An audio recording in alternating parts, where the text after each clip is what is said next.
마켓 진단 순서입니다.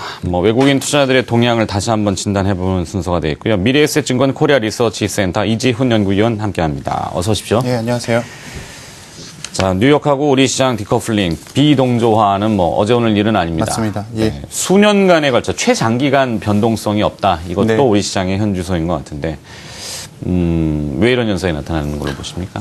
그 박스권을 횟수로 보면은 2011년도 8월 달에 신용등급 강등 이후에 주가가 급락한 이후 그다음에 이제 반등을 하기 시작했습니다. 그 이후부터 횟수로 치면 한 3년째 되고 있는 상황이고요. 이런 상황에서 이제 투자자들이 많이 지치게 되는 흐름들이 있습니다. 그 펀드 투자자분들의 어떤 수익률 개선에 어떤 전반적인 시장 기회를 주지 않는 흐름들도 분명히 있는 것이고, 해외 증시와의 어떤 디커플링 얘기들은 박스권이 계속 진행되는 동안 내내 나왔던 이야기입니다. 그런데 이걸 굳이 제가 오늘 다시 말씀드리고자 하는 이유는 한번 어느 정도인지 한번 보고자 해서 말씀을 좀 드려보겠습니다. 연초 이후부터만 보겠습니다. 선진국이 연초 이후 상승률이 3.8% 정도 상승을 했고요. 신흥국은 그보다 조금 더 못 미치는 3.5% 정도 상승을 했습니다. 상반기 때 신흥국의 주가 상승률이 신흥국 고유 리스크가 있었죠. 아르헨티나 페소 폭락이 있었고 중국의 그림자 금융 이슈, 그다음에 러시아와 우크라이나 사태, 이런 부분들 때문에 상당히 부진했던 부분들을 감안을 해보면 상반기가 거의 끝나가는 시점에 상당히 많이 따라잡았다라고 볼 수는 있겠습니다. 근데 그 과정에서 한국 증시는 상당히 이제 소외됐던 느낌들이 좀 있었다라고 말씀을 드리겠습니다. 또 하나 재밌는 사실을 말씀을 드려보면, 우리가 선진국 증시, 신흥국 증시 이렇게 구분을 하지만 사실 또 구분해야 되는 증시가 있습니다. 바로 프론티어 마켓이라고 하는 신흥국보다는 조금 더 변동성이 높고 또 이런 증시들을 좀 모아놓은 증시가 있는데요. 네. 이 증시가 18% 정도 상승을 했습니다. 우리가 최근에 얘기하고 있는 아르헨티나 같은 경우는 지수 구분 기준상 신흥국은 아니고요. 프론티어 마켓으로 구분이 되어 있는데, 얼마 전에 아르헨티나가 디폴트 리스크가 있다. 아직까지 좀 진행되고 있는 상황인 것 같은데, 그것 네. 때문에 주가가 하루에 10% 빠졌음에도 불구하고 전 세계 주요 증시 중에서 가장 많이 오른 증시로 지금 현재 기록이 되고 있습니다. 43% 정도 올라와 있는 상황입니다. 그렇다고 보면 우리가 주식 투자하는 데 있어서는 상당히 펀더멘탈이 좋다라든지 기업의 실적이 좋다든지 국가가 돈을 잘 버는 그런 나라들에 투자하는 것이 정석일 텐데, 지금 보시면 선진국하고 신흥국 그렇게 큰 차이가 나지 않고 오히려 이제 프론티어 마켓으로 자금이 강하게 들어왔다고 볼 수 있는데, 이 부분들이 전형적인 유동성 장세의 특징이라고 보여집니다.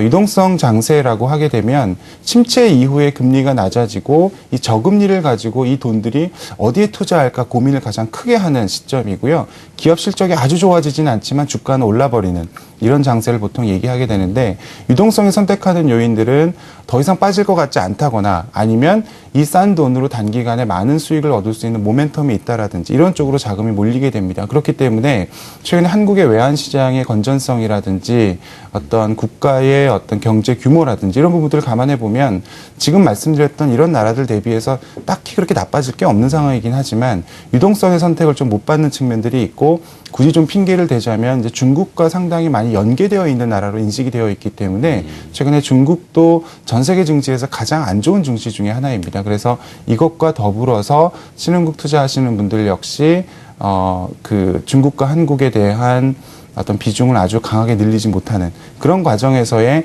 어떤 한국 증시의 소회가 나타나는 게 아닌가 이렇게 생각을 하고 있습니다. 네. 말씀 쭉 들어보면은 뭔가 앞뒤가 이재훈 팀장의 말이 안 맞는 게 아니라 시장 환경이라는 거, 경제는 펀더멘탈이 좋다 그러고 반면에 또 내수는 안 좋다 그러고, 그렇습니다. 또 환율을 보면은 수출은 나름대로 잘 되고 있다 그러고, 그렇습니다. 예. 한번 뒤집을 때마다 뭔가 자꾸 달라지는 거. 예. 그러니까 이 일관성이 없는 게 선택을 잘 못 받는 것이죠. 그렇습니다. 지금 유동성들은 계속 풀리고 있다고 글로벌 얘기가 나왔죠. 어제 FOMC도 그렇고, 네. 얼마 전에 ECB도, 유럽중앙은행도 그렇고, 하다못해 중국도 이제 지준율을 낮추고.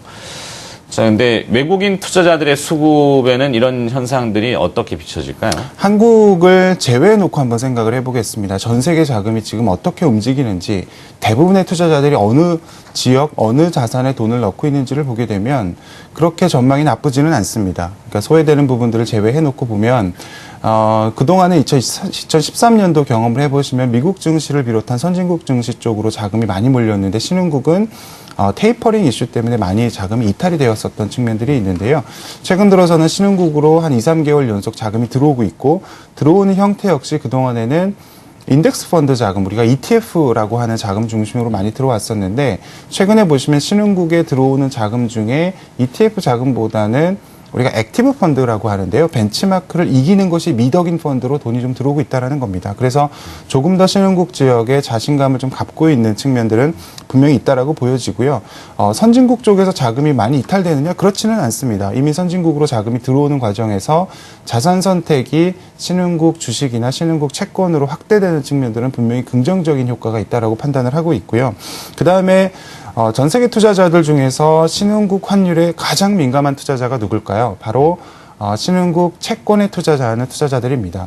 그렇죠. 금리 차이는 어느 정도 결정이 되어 있는데 이 부분에 있어서 결국 환차익까지 얻을 수 있다라고 보면 상당히 좋겠죠. 그래서 ECB가 금리를 내리기 바로 직전에 주간 단위로 보면 가장 많은 자금, 사상 최대 자금이 신흥국 채권에 몰렸던 경험이 있고 네. 지금 현재까지 11주 연속 신흥국 채권으로 자금이 들어오고는 있습니다. 그래서 전체적으로 봤을 때 자금이 작년과 올해 상반기를 비교해 보면 선진국 편향의 자금 쏠림이 선진국을 비롯해서 신흥국 자산으로도 확산되고 있는 측면이라고 보면 우리가 현재 외국인들의 어떤 매수 강도 역시 들어오는 자금 역시 상당히 의미 있다라고는 보여집니다. 네. 자, 근데 뭐 시장이 어찌됐건 큰 흐름들은 이렇게 물줄기처럼 가고 있는데 우리는 아직 물줄기를 좀 쫓지 못하고 있고 그 또 하나의 이유 중에 하나가 이제 이벤트 리스크라고 하지 않습니까? 예. 생각지 못했던 돌발 변수들 툭툭 튀어나오는 것들인데 네. 뭐 우크라이나 사태도 그렇고 이라크 얘기도 그렇고 갑자기 또 아르헨티나 얘기도 그렇고 이런 이벤트 리스크에 대해서는 어떨까요? 우크라이나 사태는 이미 연초부터 계속 나와 있는 상황이고요. 아주 극단적인 상황으로 치닫지는 않을 거다라는 것이 그게 어떻게 갈지는 모르겠지만 투자자들 사이에서는 이미 좀 어느 정도 반영이 된 이슈라고 판단을 하고 있습니다. 최근에 다시 불거진 부분들이 아르헨티나가 디폴트가 날 수 있을 것 같다. 채무 상환을 못할 것 같다라는 이슈가 좀 나타나고 있는데 그거와 더불어서 이제 이라크가 지금 현재 좀 내전을 겪고 있는 상황입니다.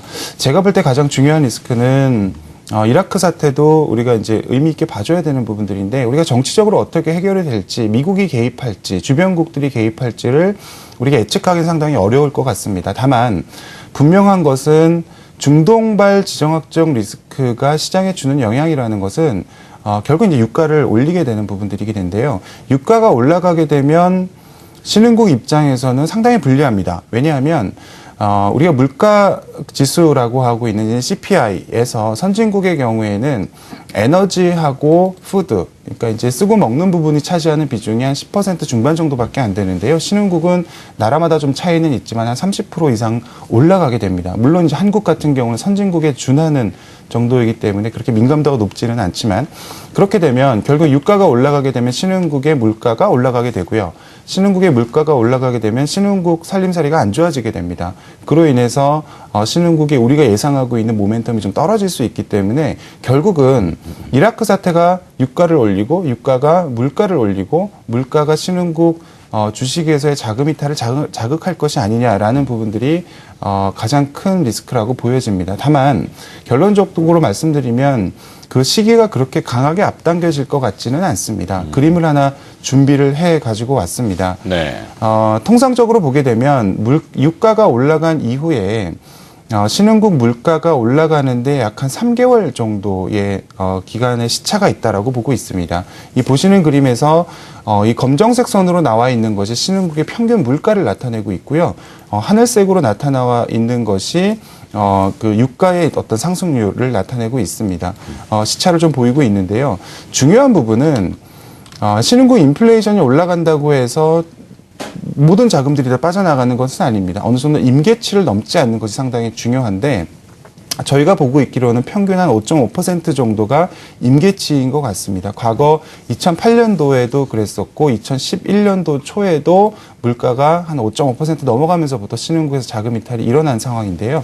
지금 현재 신흥국 평균 인플레이션은 4% 초반 정도로 계산이 되고 있습니다. 그렇기 때문에 유가가 아주 투기적 세력이 공격을 받아서 아주 강하게 가파르게 오르는 상황이 나타나지 않는다라고 보면 신흥국 주식에서 자금이 이탈되는 이유로 인플레이션 때문이다라고 얘기하기에는 올 한 해 그렇게 크게 큰 이슈가 되지는 않을 것 같다라고 판단을 하고 있습니다. 알겠습니다. 자, 군데군데 이제 이벤트 돌출적으로 나오는 요철처럼 튀어나오는 재료들이 있는데 이벤트 드리븐이라고 하는 전략이 있지 않습니까? 뭐 요즘 월드컵 시즌이니까 볼 트래핑 잘 이렇게 해갖고 한 방 잘 먹여야죠. 네. 결정적인 슛. 이것을 기대해보는 시장입니다. 자, 여러 가지 이야기들을 들어봤습니다. 마켓 진단이었고요. 미래에셋증권 코리아 리서치 센터 이재훈 연구위원이었습니다. 오늘 고맙습니다.